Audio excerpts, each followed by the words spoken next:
This position is clearly supported by the majority of member states, and this fact is on record. A total of 113 member states out of 122 who submitted their positions in the framework document supported expansion in both of the existing categories specified in the Charter.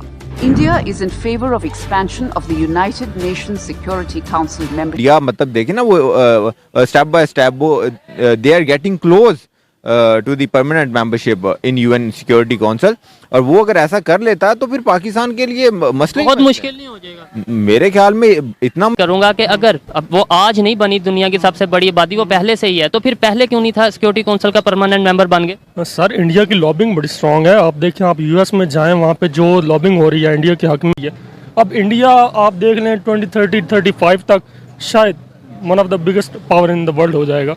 अच्छा, मजे की बात है इसमें Japan and south Korea नहीं होंगे, लेकिन India जरूर होगा। मैं आपको मजे की बात बता दूं, क्योंकि इंडिया वो फोरम नहीं छोड़ता। ठीक है, इंडिया कोई फोरम नहीं छोड़ेगा, इंडिया कोई फोरम नहीं छोड़ेगा। इंडिया वहां पे बैठेगा, जाके बात करेगा। तो टू नेशन थ्योरी जो है जिस पर पाकिस्तान बना था वो झूठ साबित हो जाएगी। फिर दुनिया बोलेगी बेवकूफो, तुमने पाकिस्तान बनाया क्यों?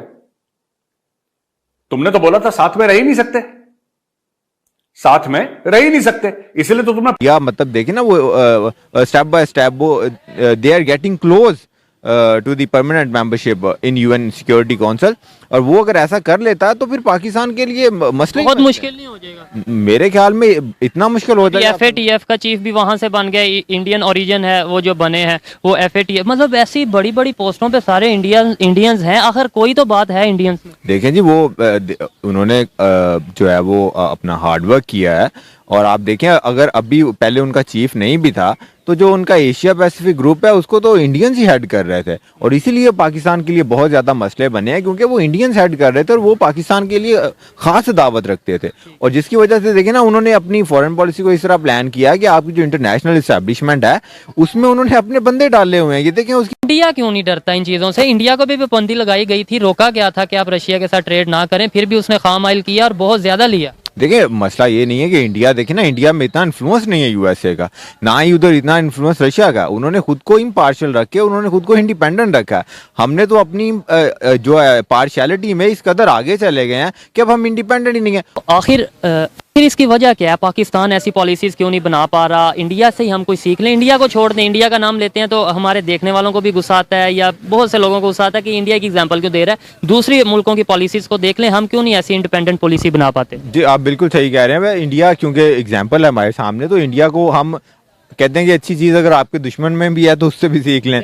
तो अगर इंडिया अच्छा कर रहा है तो हम उसको एज एन एग्जांपल तो कोट कर सकते हैं। तो आप देखें ना, सेकेंडली हमसाया, सबसे पहले मिसाल हमसाये की देनी चाहिए। जी बिल्कुल, और हमसाया कामयाब हमसाया, नाकाम हम। This position is clearly supported by the majority of member states, and this fact is on record. A total of 113 member states out of 122 who submitted their positions in the framework document supported expansion in both of the existing categories specified in the Charter. India is in favor of expansion of the United Nations Security Council membership in both the permanent and non-permanent categories. This is the only way to achieve genuine reform of the Security Council and make it legitimate, representative. अच्छा, मजे की बात है इसमें Japan and south Korea नहीं होंगे, लेकिन India जरूर होगा। मैं आपको मजे की बात बता दूं, क्योंकि इंडिया वो फोरम नहीं छोड़ता। ठीक है, इंडिया कोई फोरम नहीं छोड़ेगा, इंडिया कोई फोरम नहीं छोड़ेगा। इंडिया वहां पे बैठेगा, जाके बात करेगा, इंडिया वहां पे अपने आप को स्टैब्लिश करेगा। इंडिया ये नहीं कहेगा जी ठीक है चाइना ने हम बाइकआउट करते हैं, ऐसे नहीं इंडिया करेगा। इंडिया एशियन मॉनेटरी फंड का हिस्सा होगा, डी-डॉलराइजेशन का हिस्सा होगा, और इंडिया ऑलरेडी है। ठीक है, लेकिन क्या इस हवाले से ये जो रिसेंटली अमेरिका की फाइनेंस टीमें इंडिया गई हुई थी, ठीक है, वो सारी बात है इस हवाले से बात कर रही होंगी। वो ट्रेंड मॉनिटर कर रहे होते हैं कि भाई क्या होने जा रहा है, किधर होने जा रहा है, हमें किधर जाना है, क्या करना है। सो ये चीज़ें तो हैं। सो लेट्स सी, ये बड़ी इंटरेस्टिंग डेवलपमेंट। तो इंडिया को इस चीज़ की समझ आ गई कि हमें तो चाइना को समझ आ गई कि हमें तो ये करना होगा। अब पाकिस्तान जैसा है, इंडिया की बात तो है वो कि वो क्या करेगा, मुझे लगता है कि इंडिया अपनी स्ट्रेटेजिक ऑटोनॉमी मेंटेन करेगा, वो एशियन इंफ्रास्ट्रक्चर बैंक में भी रहेगा, वो IMF में भी रहेगा, वो वर्ल्ड बैंक में भी उसी तरह एंगेज करता रहेगा, वो एशियन मॉनेटरी फंड में भी उसी तरह कहेगा जी हम यहाँ पार्टिसिपेट करना है, क्योंकि इंडिया को समझ आ गया कि साइड्स लेने के कोई फायदा नहीं है। जिस करूंगा कि अगर अब वो आज नहीं बनी दुनिया की सबसे बड़ी आबादी, वो पहले से ही है, तो फिर पहले क्यों नहीं था सिक्योरिटी काउंसिल का परमानेंट मेंबर बन गए? सर इंडिया की लॉबिंग बड़ी स्ट्रांग है। आप देखें, आप US में जाएं, वहाँ पे जो लॉबिंग हो रही है इंडिया के हक में है। अब इंडिया आप देख लें 2030-35 तक शायद one of the biggest power in the world हो जाएगा। अब रशिया, चाइना, इंडिया, ये 3-4 मेन पावर्स हैं। तो आप इतनी तारीफ इंडिया की अगर करेंगे, देखने वाले आपको ये कहेंगे, हालांकि सच है, मैं भी ये हक है बिल्कुल, लेकिन देखने वाले ये कहते हैं कि भाई कोई सच भी है, कोई जो भी है तरक्की कर रहा है, लेकिन भाई तारीफ इंडिया की तारीफ नहीं हमने। सर अब मेरे बाल सफेद हैं, अब मुझे चाहे कोई जितना मर्जी वहीद मुराद कहे, ठीक है, ये बात है। इंडिया सच है, वो इंडिया रियलिटी है, उसको मानना चाहिए, हकीकत है सर।